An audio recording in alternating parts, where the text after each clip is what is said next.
Ainda mais, esclarecendo-se os presentes sobre a possibilidade de conciliação, composição deste ano, pois sem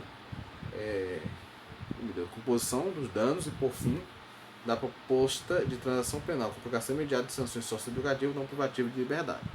Espero que a questão da composição dos danos tenha ficado bem claro, né? Ambas as partes, o juiz ele não está aqui destacando quem tem culpa e quem não tem. O que ele está fazendo é tentar salvar, consequentemente, né, aquela sociedade da melhor forma possível. Tá? Então é nesse sentido que nós temos. Aí eu tenho a proposta de transação penal. Certo? Isso aqui é talvez até o mais comum. Né? Transação penal. Ela está sendo bem alimentada, está sendo bem aquilo, está sendo... Só um minutinho, esqueci da palavra. Você vai ter, consequentemente, né, algumas situações que vão levar à composição desses danos e, por fim, a notificação dessa audiência. O que, uma forma ou de outra, talvez promova, né, algumas dúvidas, sem dúvida alguma, essa etapa que em breve nós vamos chegar, que é justamente o de Micelo. Infelizmente, né, estamos aqui abarrotados nessas questões e não temos como avançar em alguns estudos a mais. Mas o fato é que é um elemento também de muita importância essa proposta de transação penal, que é um substitutivo da prisão. Certo? Tem que ser proposta, ao mesmo tempo, a partir daquele momento tem que se buscar cumpri-la à risca, porque nesse caso você vai ter fundamentalmente, né, entrega de cestas básicas, prestação de serviço à comunidade. São, digamos, as sanções mais gritantes, né, do juizado especial criminal. Né? Veja que, inclusive, nós temos aplicação imediata de aplicação imediata de, aí você vai ter, consequentemente, os fatos, né, para serem abordados na esfera criminal. Beleza? Quaisquer dúvida, por gentileza, me tirem. Tá? Vão lá no canal, joguem lá um comentário. Todo santo dia eu estou dando uma olhada naquilo para ver se tem, certo, alguma questão a ser ainda abordada. Tá bom? Bom, e aí tem uma informação, antes de tudo isso, muito importante, que é o seguinte: sendo aceita a transação penal, deverá ser informado o autor do fato e expressamente consignado que o descumprimento da medida aplicada permitirá a retomada do procedimento, encaminhando-se o mesmo para o representante do Ministério Público a fim de oferecimento de denúncia. Isso aqui é muito importante, isso é muito interessante. Primeiro, uma coisa: a transação penal, pessoal, não é oferecida pelo juiz leigo, pelo juiz titular. Quem vai ofertar essa transação penal é o próprio Ministério Público. Ele próprio, de certa forma, vai ali oferecer a transação penal. E claro que ele vai ser baseado, né, a transação penal de acordo com o que ele vislumbrar dos autos do inquérito policial, falando de inquérito não, do termo circunstanciado. E de uma outra coisa, ainda na fase preliminar, antes dessa audiência preliminar, vai ser levantado os trejeitos, a história, consequentemente os atos que foram cometidos ali, tanto por autor quanto vítima. Isso vai ser muito importante porque, frustrada a conciliação, frustrada a composição de danos civis, agora nós vamos então para a parte da transação penal. E aí o MP vai verificar a possibilidade de ofertar ou não essa transação penal, certo? E dependendo do caso assim abordado, né, oferta-se, por exemplo, fornecimento de cesta básica a determinada instituição ou uma dada prestação de serviço à comunidade. A burla em alguma dessas questões, certo? E é bem quando fala consignado, está lá presente, constante, está lá condicionado. Se porventura houver uma ofensa àquilo que foi determinado nessa audiência preliminar, Aí nós vamos ter o que? O levantado fato novamente, certo? Vai ser ouvida essas partes, agora sim, numa audiência de instrução e julgamento, e na qual o MP vai avaliar se oferece ou não uma denúncia, certo? Aí, no caso de oferecimento de denúncia, o trâmite agora sai do juizado especial criminal e vai para o juízo comum, sob o manto do chamado procedimento sumário. Esse procedimento aqui do juizado é o procedimento sumaríssimo. O procedimento sumário, ele já vai ter algumas diferenças desse procedimento, certo? E até do procedimento comum ordinário, ele também vai ter algumas diferenças. Que, num momento oportuno, nós haveremos de novamente revisitar esse procedimento, porque eles são a base, inclusive, dos demais procedimentos que são assim realizados, sabe? Eles são a base de todos os demais procedimentos que vão ser assim estabelecidos, delineados. Geralmente os procedimentos eles vão ter sempre um começo muito parecido com o procedimento estabelecido na, digamos assim, seara comum do processo penal, certo? Então, é sempre bom estar revisitando, conhecendo eles, para a gente aí sim, né, adequar aquilo que a gente já sabe dos procedimentos comuns, sumário e ordinário, e dessa forma particularizando para cada uma das situações, para cada um dos procedimentos especiais em matéria de crimes, né, de delitos, certo? De infrações que causem aí algum tipo de constrangimento além da pura e simples esfera civil, além da pura e simples necessidade de uma indenização, né? Mas a necessidade de uma sanção um pouco mais direta, um pouco mais instrumental, podemos assim dizer, para quem comete algum ato e ofende a dignidade de alguém ou de alguma pessoa, certo? Então tudo isso é, sem dúvida alguma, bastante salutar. Beleza? Muito bem, muito bem. Nós já estamos chegando praticamente ao finzinho aqui do tempo que é estabelecido. Só tem praticamente já 8 minutos apenas. E eu vou apenas começar a falar um pouquinho de outras nuances desse procedimento, que é o procedimento aqui do juizado especial, mas eu vou aproveitar, né, esse tempo também para dizer que a partir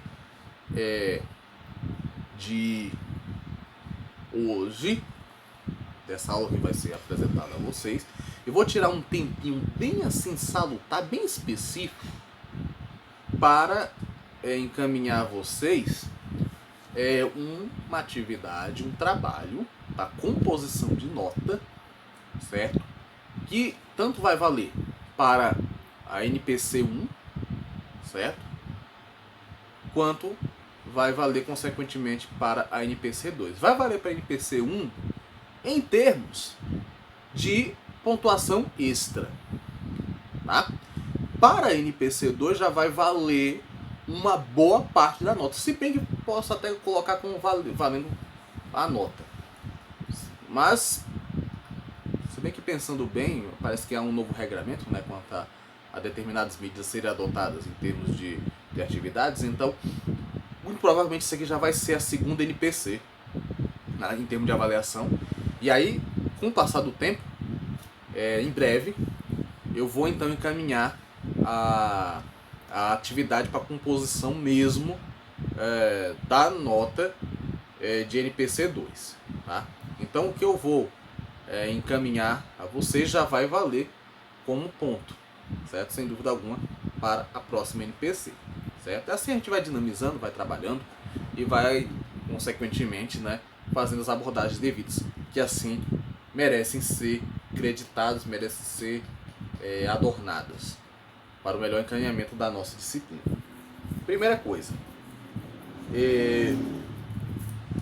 nós vamos ter a questão da composição dos danos civis, né? O que se faz aqui na questão da composição dos danos civis? Se aceita a composição de danos civis, será reduzida a escrita homologada pelo juiz, certo? Mediante sentença irrecorrível.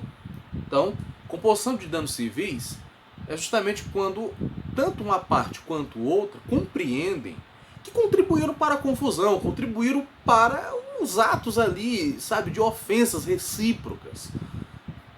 Tanto um quanto o outro tem uma parcela de culpa. Então, assumindo cada um seu quinhão, assumindo cada um a sua responsabilidade, agora só resta uma coisa: lavrar isso daqui em termo, que aí o juiz leigo haverá de fazê-lo, encaminha isso para o juiz titular e o juiz titular simplesmente chancela, certo? Simplesmente confere com a sua assinatura a devida validade jurídica do ato cometido na audiência preliminar. Uma coisa, sentença irrecorrível. Não tem como se recorrer disso daqui que foi assim decidido, certo? Não tem como haver recurso nesse ponto. E talvez até por uma questão, digamos assim, basilar, que é o fato, né, de que nesse caso você não tem uma audiência propriamente de instrução e julgamento. Você vai ter uma audiência preliminar, uma audiência que vai anteceder a audiência de instrução e julgamento. Então, não se tem necessariamente uma sentença. O juiz apenas ele vai chancelar um acerto, certo? Um acordo firmado entre as partes. Quando ele chancela isso, agora não resta outra alternativa, ante o fato de que as partes conhecem dos termos do acordo, se não fazer o quê? Cumprir. Cumprir. É aqui que, de certa forma, haverá de ser cobrado essa tratativa. Tá? É aqui que haverá de ser assim delineado, assim estabelecido. Certo? Que terá eficácia de título a ser executado no juízo civil competente. Certo? Se porventura alguma das partes não cumprir com o acordado, então pega todo aquele material documentado que foi chancelado no juízo especial criminal e eu vou encaminhar para o juízo civil. Agora não mais no sentido de pedir ou de pugnar pela parte que corresponde a compreender e reconhecer a minha razão. Não. Se ambas as partes já conhecem, agora o que eu vou fazer? Eu vou encaminhar ao juízo civil para pedir a execução daquilo que foi firmado no juízo criminal. O juízo criminal não tem essa competência? De fato não possui. Certo? Porque é composição de dano civil, a natureza é civil. Certo? É indenização que vai ser aqui pedida, é compensação de ordem financeira, é entrega de bens, de objetos. Isso aí vai misturar patrimônio. Então, tem que ser na esfera civil, certo? No juizado especial civil, mais precisamente no setor que cada vara jurídica civil especial possui, que é o setor de execuções civis, tá? É assim que vai ser então encaminhado, certo? Aí, segundo o enunciado 37 da Federação Nacional dos Juizados Especiais, o acordo pode versar sobre qualquer valor ou matéria. Qualquer valor ou matéria. As partes, consequentemente, acabam ganhando uma liberdade para transacionar essa composição de dano civil. Algo que confere mais ainda a natureza civil dessa composição de danos. Certo? Porque é justamente na esfera civil que você vai ver essa liberdade maior conferida às partes. Não é em outro lugar. Na esfera civil teremos essas condições melhores, inclusive de negociações, referente a como esses danos civis serão compostos. Tá? Então aqui é onde cabe isso.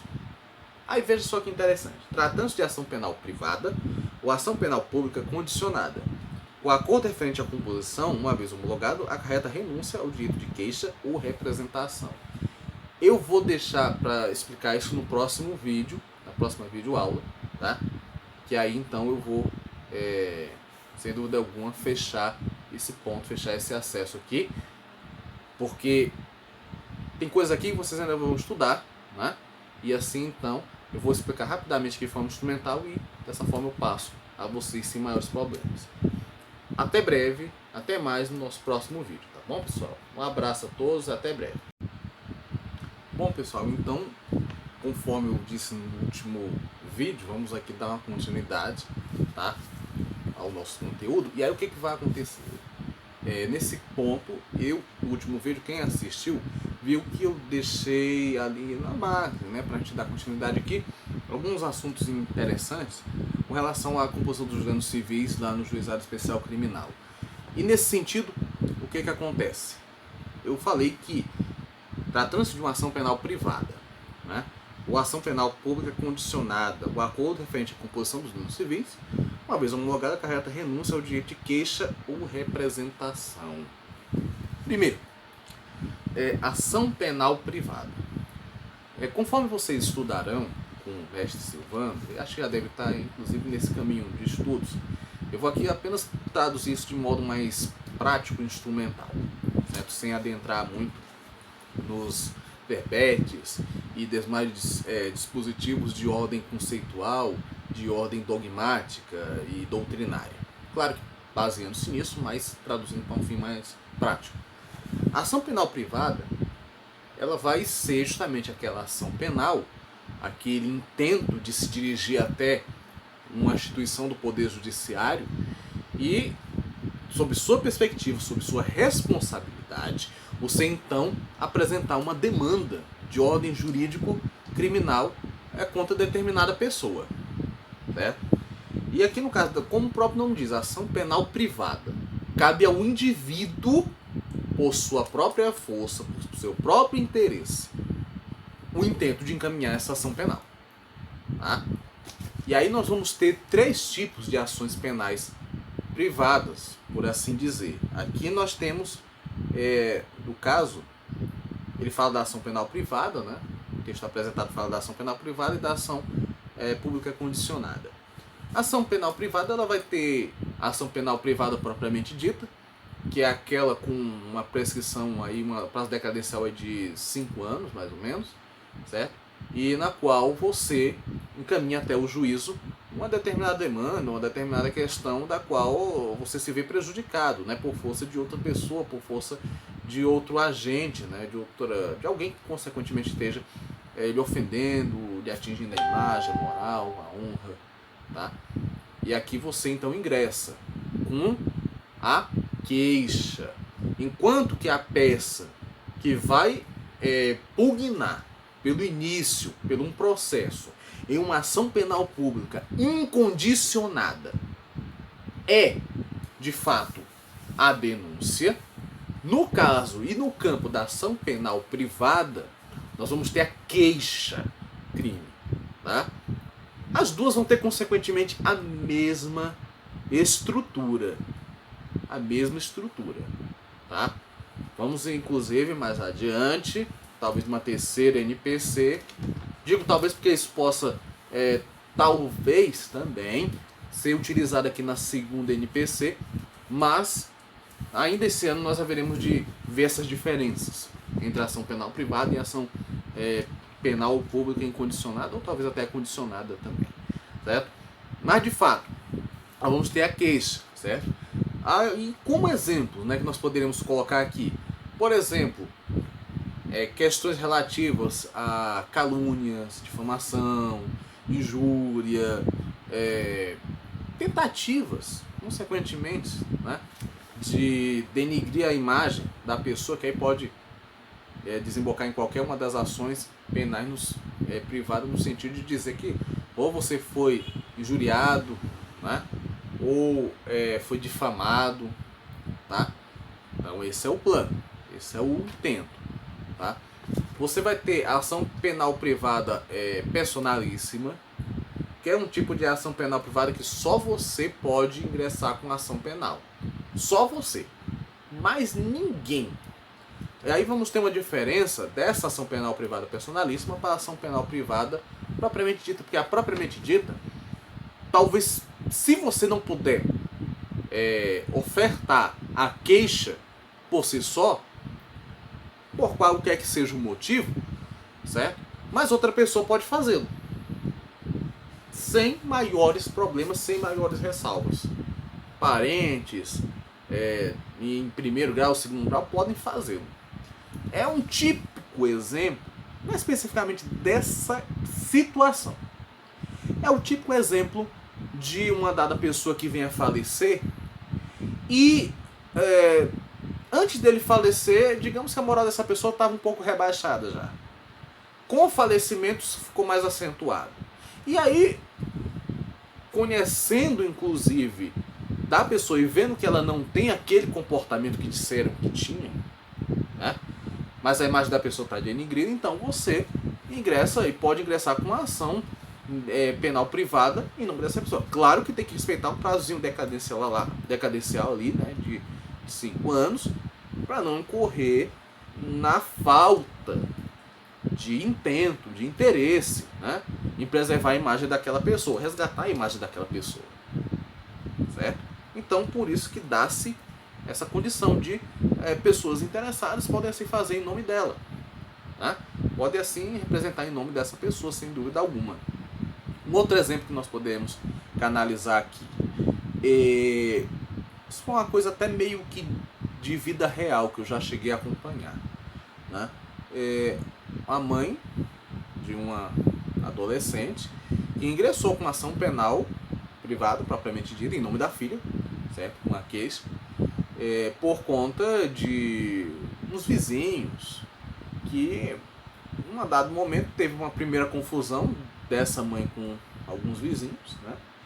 E esses vizinhos começaram um processo, digamos assim, né? E aí, quando falo processo, é uma sequência de atos, certo? Próprios, no sentido de denigrir a imagem dessa menina, certo? E aí, assim, né? O processo em si, que foi parar no juízo civil justamente por falta de cumprimento das composições dos danos civis, e aí foi para a execução do juízo civil, juízo especial civil, ocorreu que ali no inquérito você tinha realmente algumas frasinhas bem de baixo calão mesmo, proferidas contra essa menina. E a imagem dela já estava triturada, né? Seja na rua, escola. E, bom, isso foi mais ou menos uns 5, 7 anos atrás. A internet existia, muita gente já utilizava, muita gente já contemplava e cortejava 1001 aplicativos, 1001 redes sociais, mas ainda não havia esse, digamos, aporte, esse volume, sabe, de acessos, de informações, de trocas das mais diversas que se possa imaginar entre dados. E, nesse sentido, aquilo que antes ficava ali restrito à rua, aquilo que antes ficava restrito ao colégio, agora começava a ganhar a internet. Começava a ser disparado pela internet, né? Então, digamos que essa mãe conseguiu minar boa parte daquilo que já começava a migrar para outros campos, né? Porque se vai para a internet de fato, já começa a sair de uma zona ali mais ou menos de controle. Porque enquanto é vizinho, eu sei quem é que está deflagrando, né? No colégio eu tenho como saber quem é que espalhou aquelas informações falseadas. Na internet já é mais complicado. É um pouquinho mais complicado. Ainda mais se é difundido, né? Constantemente. Se determinadas páginas, se determinadas informações são alimentadas constantemente, né? Então, felizmente, né, ainda se tinha um pouco, digamos, essa questão da internet ainda era tímida, né, não se utilizava, mas já começava alguma coisa nesse sentido, né? E aí, nesse caso, você tem, né, realizando em nome de outra pessoa. Agora, no caso da personalíssimo, somente a pessoa pode fazer. Somente a pessoa pode fazer. Certo? Tem uma hipótese específica que depois a gente poderia até trabalhar diretamente nela. Tá? Não vou me adentrar muito nisso porque não é o foco principal aqui. Certo? E vamos ter ação penal privada subsidiária da pública, que é quando o Ministério Público, por algum motivo, por alguma razão, ele não ingressa com a ação penal propriamente de sua alçada. E, bom, se ele não faz, você pode fazê-lo. Aí vem uma grande pergunta. O MP nessa hipótese da ação penal privada subsidiária da pública, ele perde a titularidade da ação? De jeito nenhum. De forma alguma. Certo? Ele pode não ter ingressado com a ação por omissão. Isso pode acontecer. Né? O promotor responsável pode não ter encaminhado. Certo? Ou ele pode não ter encaminhado porque não viu elementos suficientes que fomentassem uma denúncia. Certo? É claro que até nesse ponto ele está um pouco equivocado, porque se ele não viu elementos, ele tem que pedir arquivamento do inquérito, que aí é outra peça processual que tem que ser encaminhada. Certo? E aí o que vai acontecer? Se o juiz verificar aquela situação, como o MP não perde titularidade, o magistrado vai pegar aquela ação penal privada subsidiária da pública, ele vai reencaminhar o promotor responsável e vai dizer, olha, isso daqui foi encaminhado, certo? Subsidiando, ou na melhor das hipóteses, pode sim dizer também, substituindo a sua ação, Ministério Público. Certo? Vocês não ingressaram com a ação no tempo devido, e ao mesmo tempo nem sequer deram uma resposta do porquê de não ingressar com esta ação. E aí o que o magistrado vai solicitar, é claro que de uma forma assim bem esporádica, bem vulgar, o juiz vai dizer o seguinte, e aí? Certo? O que vocês decidem? Vocês vão dar continuidade a essa ação a partir de agora?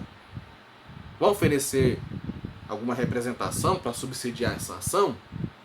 Ou farão, consequentemente, o papel que lhes cabe, que é, se vocês porventura não verificarem motivos para ingressar com uma ação penal privada, vocês irão fazer o quê? Irão pedir o arquivamento? E o magistrado vai precisar dessa pormenorização. Ele vai necessitar disso. Né? Ele vai precisar. Então, é justamente nesse ponto, neste aspecto, certo, que nós vamos ter essa ação penal privada assim verificada. Tá? Bom, e no caso da ação penal pública condicionada, aqui, quando se fala de condicionada, eu vou ter duas hipóteses de condição. É a representação, tá? Ou requisição do ministro da Justiça. A representação é quando o Ministério Público ele até vê elementos que podem dar ensejo a uma denúncia. Só que ele não pode fazer isso por si só, porque para ele ingressar com a denúncia, ele vai precisar de uma autorização da vítima, de uma autorização da parte ofendida. É por isso que nós vamos ter essa ação penal pública condicionada à representação. E, minha gente, o exemplo talvez mais clássico dessa ação penal pública condicionada vai ser no delito de estupro. Certo? É um delito hediondo, gravíssimo.